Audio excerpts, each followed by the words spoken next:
So with Ustaz Ipong, we're tying hands or working together to produce a all Indonesian translation of the Quran for the purpose of da'wah. The reason we're doing that because there is none, first of all, in Indonesia unless you have an app. And the second thing is we would like to give it out when the guys here, we go out to do da'wah work here in different parts of Indonesia, different provinces, whether it's on Java or in Sulawesi or Kalimantan or wherever. We would like to give out these Indonesian translation Quran for the purpose of Muslims, non-Muslims, and also for preachers and ministers. Rencana penerbitan Al-Quran untuk spesial berdakwah untuk saudara-saudara kita yang non-Muslim, untuk bisa menjadi wawasan keilmuan untuk mereka, begitu.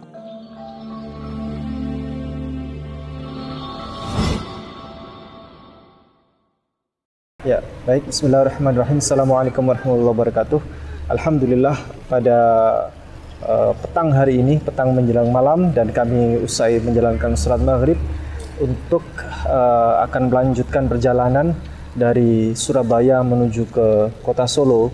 Dan kami dalam hal ini dalam rangka untuk persiapan dan koordinasi untuk rencana mencetak Al-Quran, yang nanti Al-Quran itu spesial untuk dakwah kepada saudara-saudara kita, saudara-saudara kita yang belum masuk Islam, supaya bisa mempelajari Al-Quran itu dengan baik dan benar. Dan insya Allah di Solo nanti kami akan bertemu dengan percetakan-percetakan yang kami bisa berkoordinasi untuk mencapai harga yang terbaik, begitu. Terima kasih, jazakumullah khairan katsira. Assalamualaikum warahmatullahi wabarakatuh. So we're here on the way to Solo from Surabaya and Malang. This is Ustaz Ipong with Ayah Sofia. We are on our way to Solo to the print company to discuss about the importance of printing the Indonesian translation of the Quran, just in pure Indonesian. We had to stop here for Maghrib, here on the way, just outside of Surabaya, and so we'll keep you posted as we go along on this trip.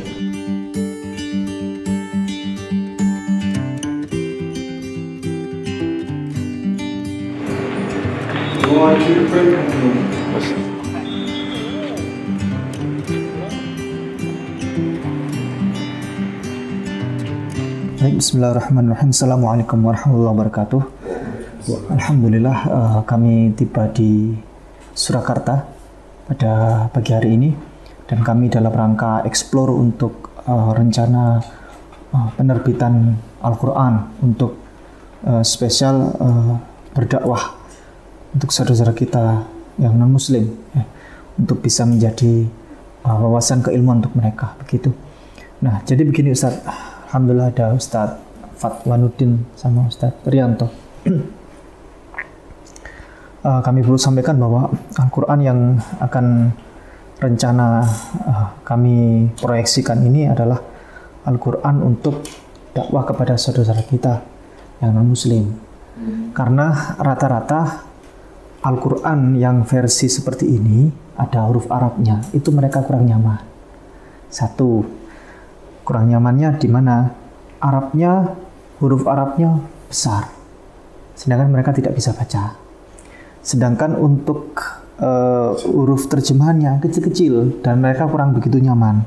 Ini dari mana, ini dari mana, begitu. Kemudian yang kedua, ketika ada huruf Arab seperti ini, untuk saudara-saudara kita yang non-Muslim, ya, itu memposisikan Al-Quran itu juga kadang masih belum punya ilmunya, begitu. Kadang ditaruh di mana, kadang dibawa ke WC, kan kita tidak tahu, begitu.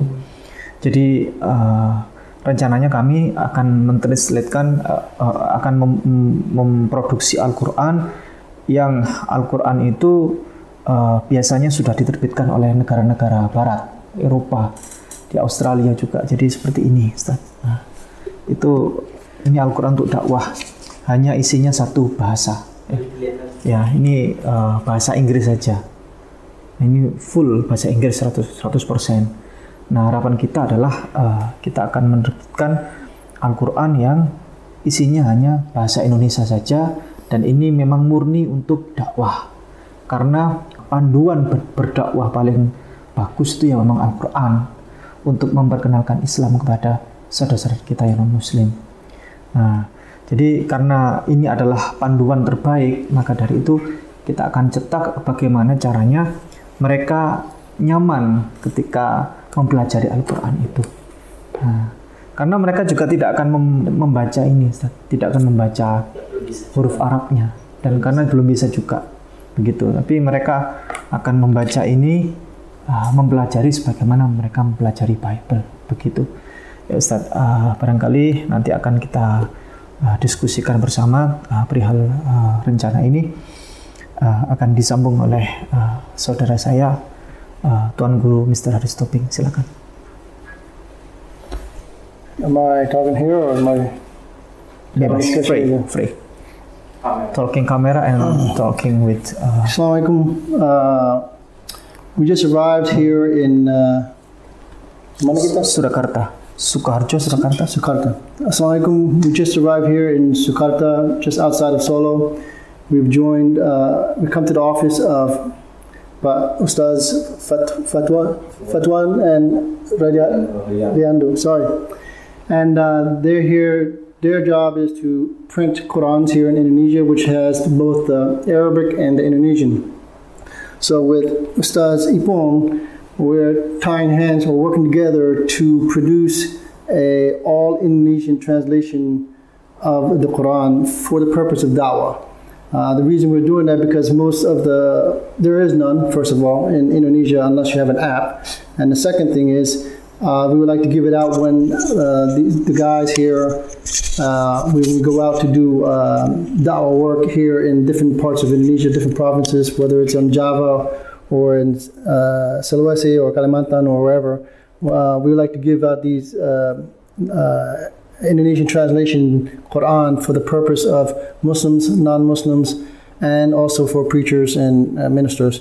So we're talking here and we're discussing what we're looking for, the size of the Quran, the process and the quantity, and get a price for you. So stick around, we'll get back to you as soon as possible.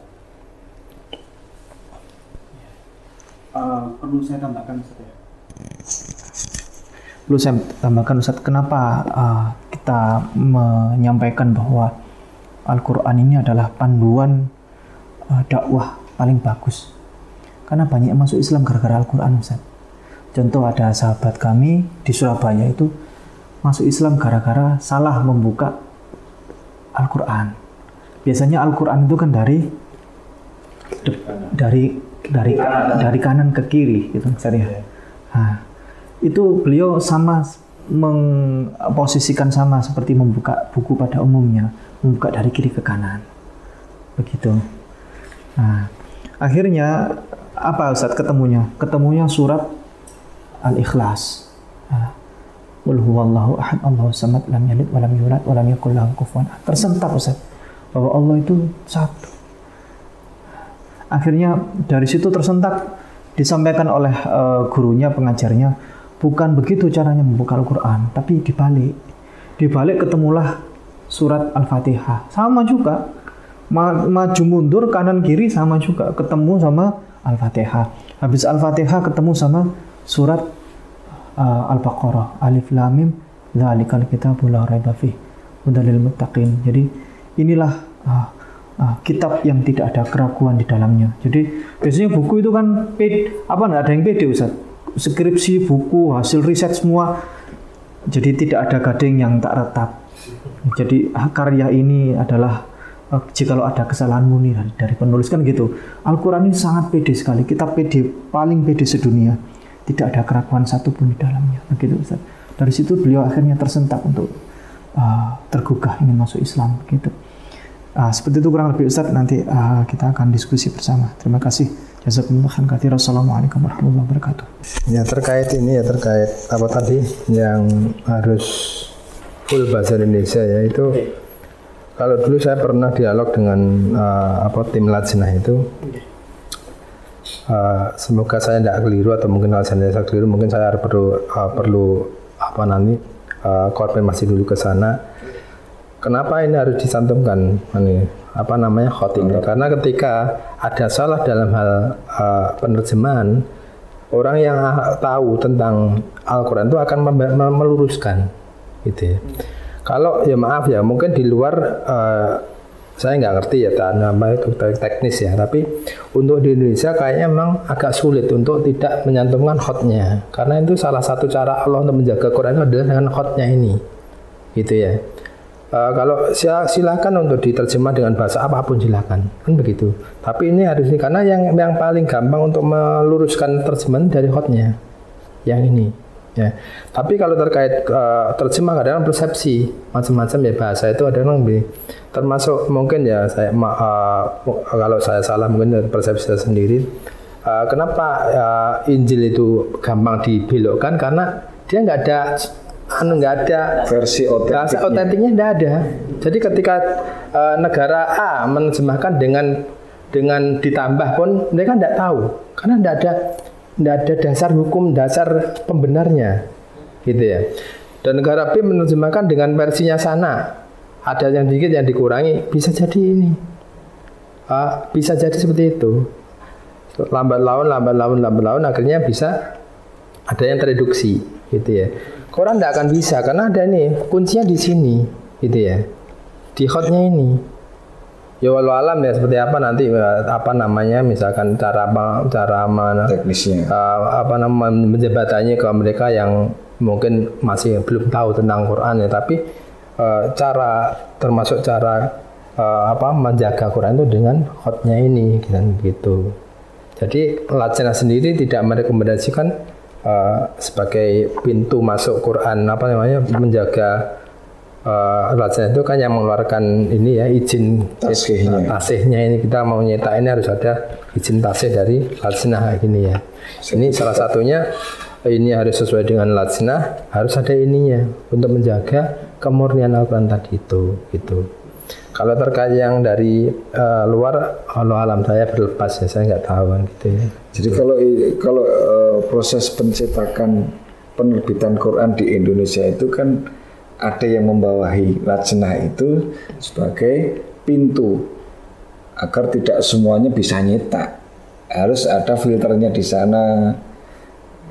Baik secara teknis itu menjaga huruf-hurufnya biar nggak ada yang kurang, nggak ada yang lebih dan lain sebagainya, itu memang dari Lajnah.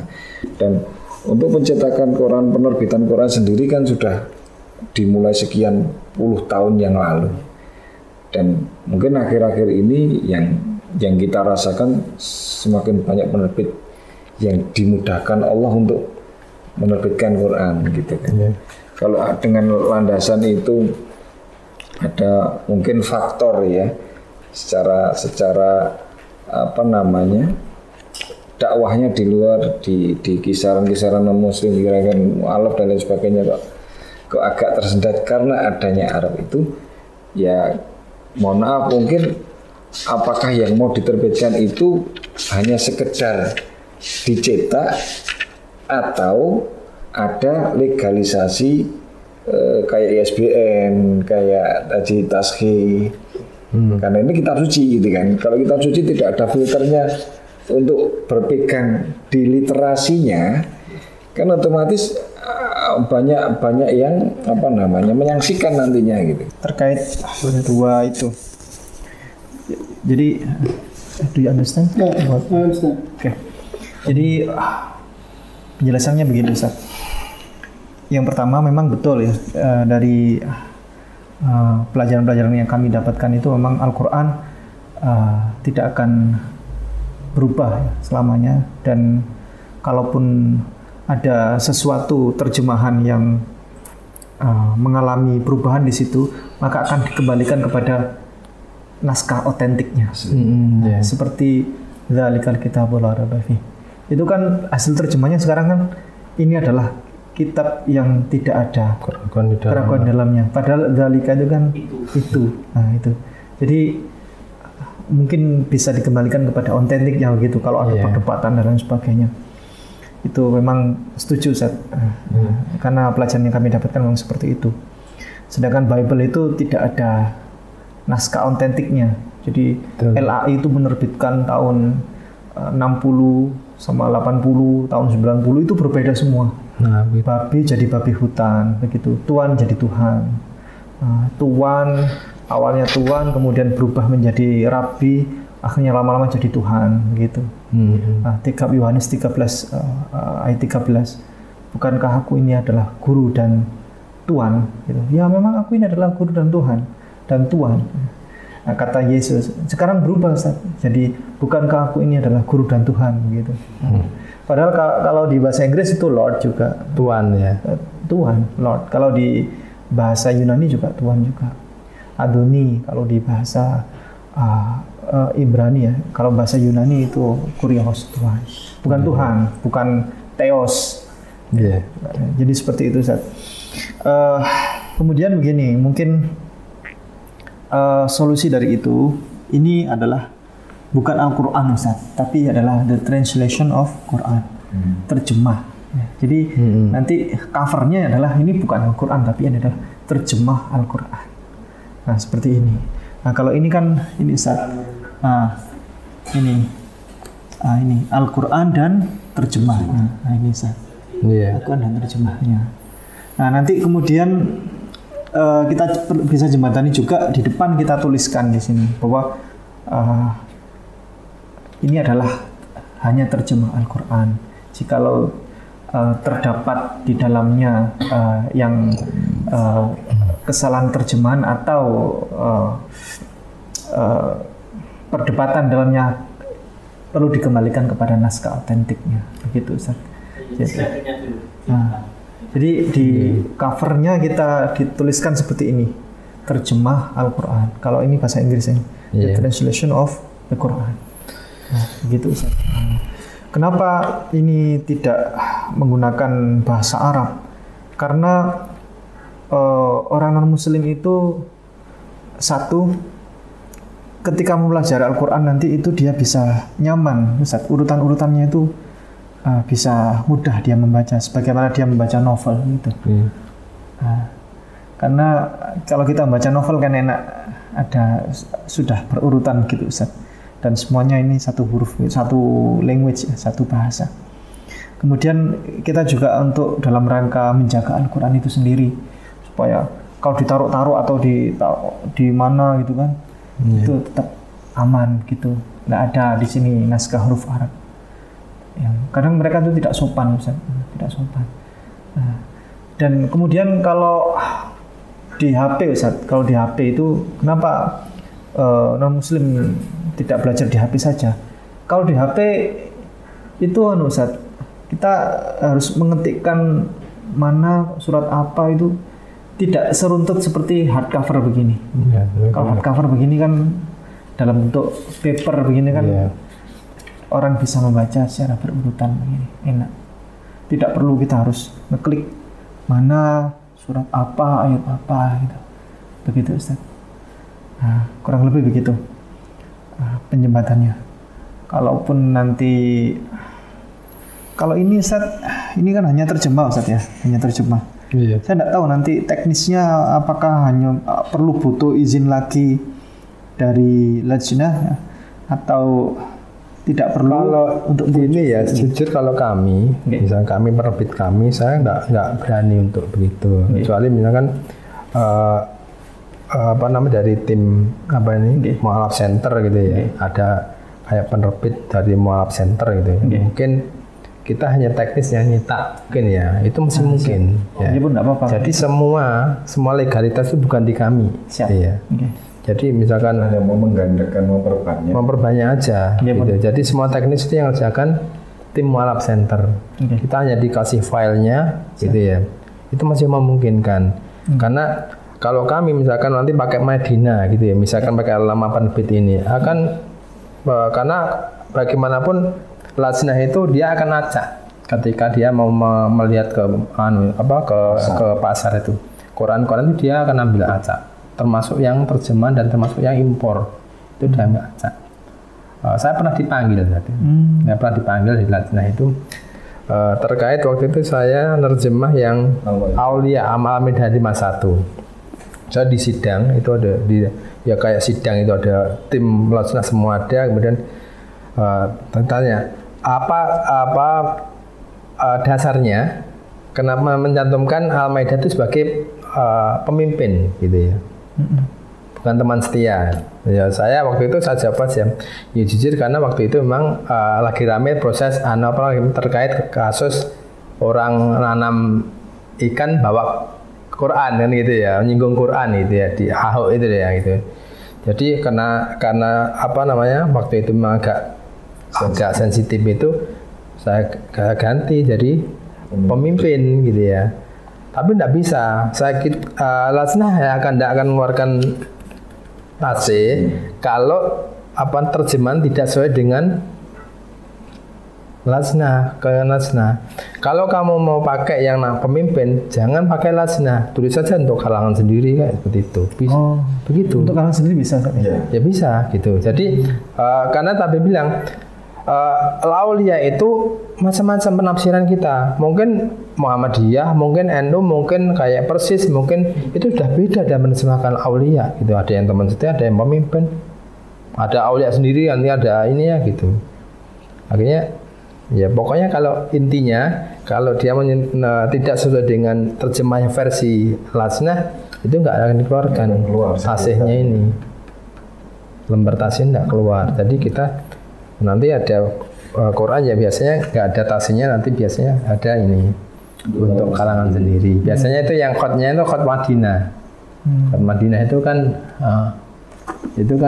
ya, ada yang khot Madinah kemudian dikasih terjemah, karena itu tidak ada tasihnya, akhirnya ditulis gini. Nah ini kan khot yang Madinah, bukan yang Madinah yang Haram sama Nabawi ya. Ini yang versi yang ini yang Syria, itu kan Madinah ininya. Ini aja nggak bisa, harus ada tulisan untuk kalangan sendiri. Oh, itu. This is. Iya. Jadi nah ini kayak gini nih, ini kan dari kita yang menerbitkan, saya sendiri. If without certification from Lajnah, dari mana? Lajnah itu lembaga pentasian Al-Quran, khusus tashih Al-Quran untuk verification and certification about Al-Quran publishing. And if without certification from Lajnah, we can still publish this Al-Quran, but we have to form member for internal. Okay. Like this. I don't have a problem with that. Do you have a problem with that? No problem. Okay. And begitu barangkali. Kalaupun sebentar. Jadi ini satu contoh. Yeah. In English. Tapi di Amerika ada sampai 11, 12 buku Quran dari publishing macam-macam publishing company, right? The point is seperti Pak Ustaz Ibu ngomong, it's the translation. Translation itu untuk to get to menarik orang to this is a Quran, okay, can you explain, can you bisa jelasin ini itu, then you go to Quran begitu. Karena waktu aku belajar tentang baca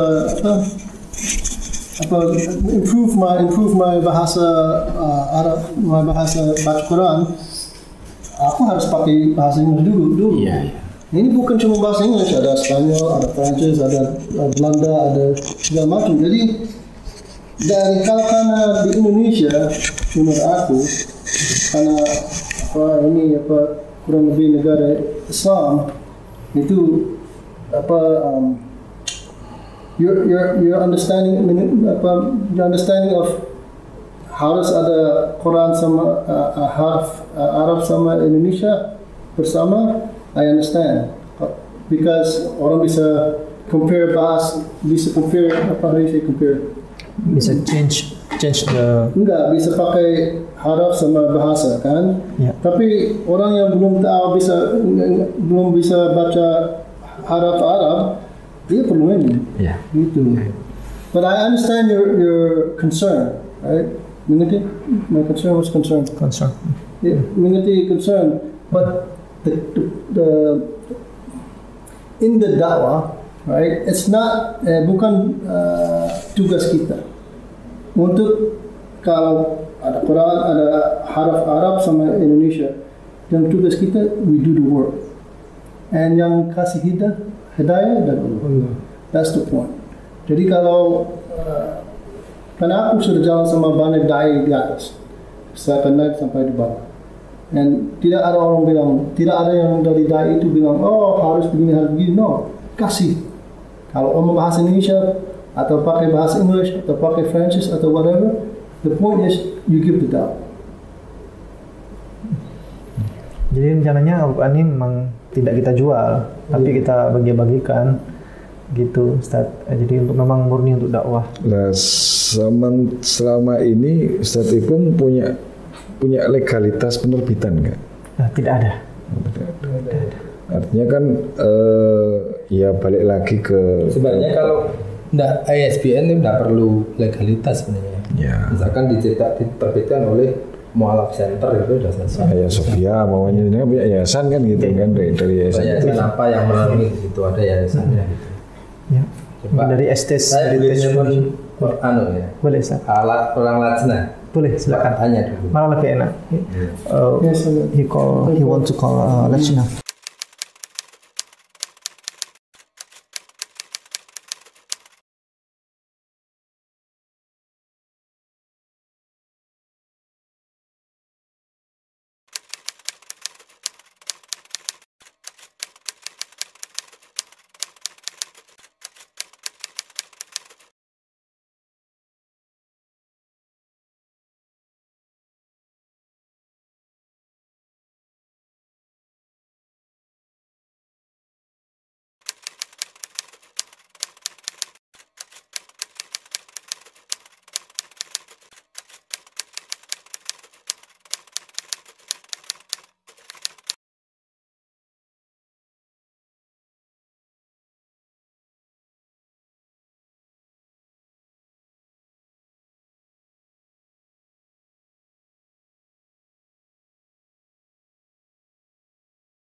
Download dari Lajnah, dari websitenya Lajnah Al-Quran, dan yang dipesankan harus dicantumkan ini apa tadi itu terjemah terbaru versi Lajnah Kemenak edisi 2019.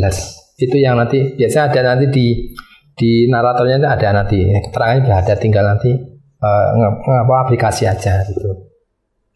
Untuk teknis layout berarti nanti tetap pakai 2 layar begini, dua kolom. Nanti dibantu alamat lengkap ini, foundationnya begitu, sama mungkin ini apa back covernya. Mungkin dari tim apa Mu'alaf Center nanti yang gitu ya.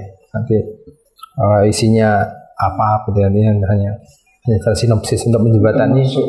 Covernya kita yang Covernya nanti saling sinergi aja, Ustaz. Ya nanti misalkan dari pihak sini ada usulan cover, nanti Ustaz minta tolong kita usul tambah ini. Ya begitu. Di kerangka ininya bebas atau terikat kayak ini kan kayak terikat. Yang ini kan dia punya. Jadi kesan Islamiknya. Bebas saja. Kalau ini bebas. Ya, lu bebas ya, free ya untuk ini ya, untuk ini kan milenial gitu kan. Ya nanti kalau memang bebas nanti tim sini yang bantu bikinkan, nanti kita ACC-kan ke Cover design. ya begitu, desainnya di sini. Mungkin gitu ya. Yes. Kalau masalah harga belum. Intinya memang daripada kita sekarang berkutat di masalah angka, kan nisbi Mas, yang berapa halaman ketemunya. Kalau mengacu dari ini, toh ini juga kemungkinan akan beda dari hal barang ini gitu kan, maksudnya Halamannya, coba halamannya. jumlah page-nya, kemudian juga So baru information ini sudah selesai dan setting sudah siap, baru ada harga kerja. Ya, betul. Jadi nanti ditentukan mau oplah perbanyaknya itu berapa? 100.000, 50.000, 20.000 atau berapapun. kuantiti. Iya. Jadi nanti bisa kita sinkronkan harga. ini kan jumlah page itu kan juga according to price. For the price according to page. Berapa number? Sampai gitu. HVS atau HPS. Ada berapa macam? PPT? banyak. Berapa? Ini yang paling bawah. Standar. Semua pakai rata pakai begini. Khusus Quran tuh ada tiap variasi. Kalau gini biasanya agak murah, premium pakai yang GPP begitu nanti. Ada yang murah lagi pakai CD yang gitu. Ya. Kalau untuk teks ya kayak gini, baiknya memang pakai HVS yang gitu. Tapi enak dibacanya pakai ini. Tapi tipis mas, Nggak slow gitu. itu. So we just spent about an hour talking to the two gentlemen on the left. We're in their office, and these guys are responsible for the publication and dealing with the customers. We are the customers. We discussed about the printing of the Quran, but specifically in the Indonesian language as a translation of the Quran. At the beginning, they had a hard time to accept that because of legality stuff, but then they jumped on the phone quickly and talked to their lawyer or their legal staff, and actually they came with good news that we can download the translation directly from the government, which has been approved and is suggested to use. So now they will we'll download it and they'll have a soft copy, and then they'll set it up for the setting based on the type of font, text, and also the size of the book that we want, or the translation of the book that we want to be able to use as our dawah tool. In that, once they have that setting, our choice is the decisions of how to make it happen is based on the type of paper, the size of the book. Has a soft cover, hard cover, and then our job is also to provide the basics, intro and outro, or even the summary in the back of the book. So we're going to be discussing that further as soon as we do some of the preliminary work after that, and then it's based on quantity, quality, and sizing. So we're going to keep you posted and let you know, but it's very important here in Indonesia to be able to provide this soft cover or translation of the Quran to the non-Muslims, preachers, and to the Muslims, because they don't really have it. Basically, most of the Quran is in as a combination of both Quran hafs and the translation on the side.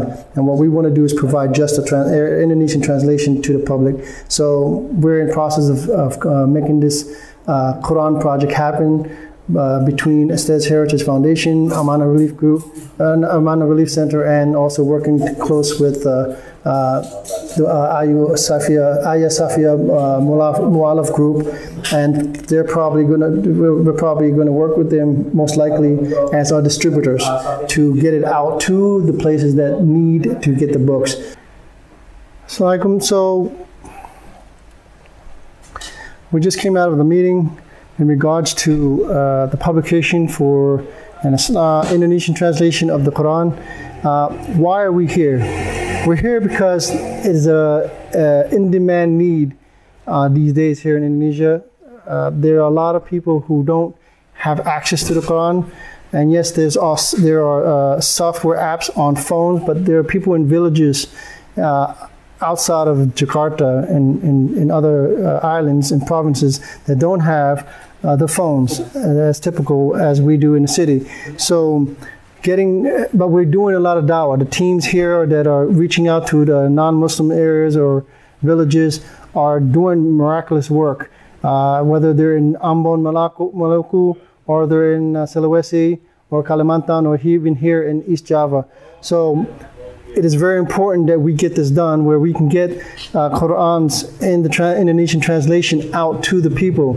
And your help, your donation, your support is very much needed. So even though this is a Quran in Bahasa Indonesia and in Arabic and Indonesian translation, we just want to be able to get them just the Indonesian translation, so that non-Muslims don't actually know how to take care of the Quran, or they just need to read and understand the depth of the Quran. And if they don't understand it, then they can go to the source, which is the Quran, or a scholar, or nearby a masjid, and ask them more questions. So please contribute, support, and donate to the cause through Estes Heritage Foundation, Amana Relief Center, and our group here, Ayah Sophia, who will be the main distributors for us to make this all happen. So thank you.